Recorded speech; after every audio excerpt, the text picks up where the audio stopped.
বিভাগের শিশু কিশোর কেমন আছো তোমরা? আরেকটু জোরে কেমন আছো? ফিরদৌস খান এককালে বাংলা চলচ্চিত্রের শিরোনামে থাকতেন ফিরদৌস খান। তবে বর্তমান তাকে বেশিটা হলের পর্দায় দেখা যায় না, কেননা তিনি বর্তমান রাজনীতিতে মনোনিবেশ করেছেন। বাংলাদেশের সিনেমা হলগুলি যেন নেতাদের জনতাদেরকে বোঝানোর এক মিটিং। চরিত্রগণ এভাবে অভিনয় করে যে সমাজের মাঝে থাকা টুপি পরানো ব্যক্তিগণ কী করে মানুষকে ধোঁকা দিচ্ছে সেটা প্রকাশ করে দেয়। বাংলাদেশের বেশিরভাগ রাজনীতিবিদই প্রথমে গায়ক, তারপর নায়ক, তারপর নেতা।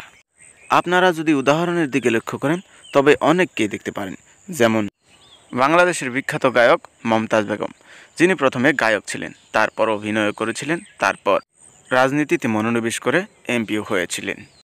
2 নম্বরে বলতে গেলে বাংলাদেশের স্মার্ট বয় তথা আশরাফুল আলম ওরফে হিরো আলম।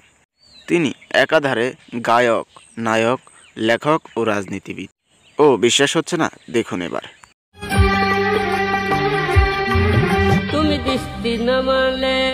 তিনি নায়ক গায়কে সমালোচিত হওয়ার পরও কিতাব লিখতে ভুলে যাননি। তিনি একটি বই লেখেন যার শিরোনামে লেখা দৃষ্টিভঙ্গি বদলান, আমরা সমাজকে বদলে দেব। তিনি একাধারে কবিতাও আবৃত্তি করেন।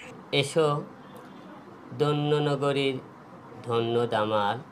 তার লেখনী বাংলাদেশের বইমেলায় যেন ঝড় উঠিয়ে দেয়।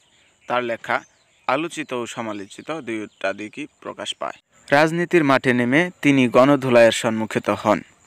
তারপরও তিনি বিন্দুমাত্রাও আত্মবিশ্বাস ও নিজের কাম থামিয়ে রাখেনি।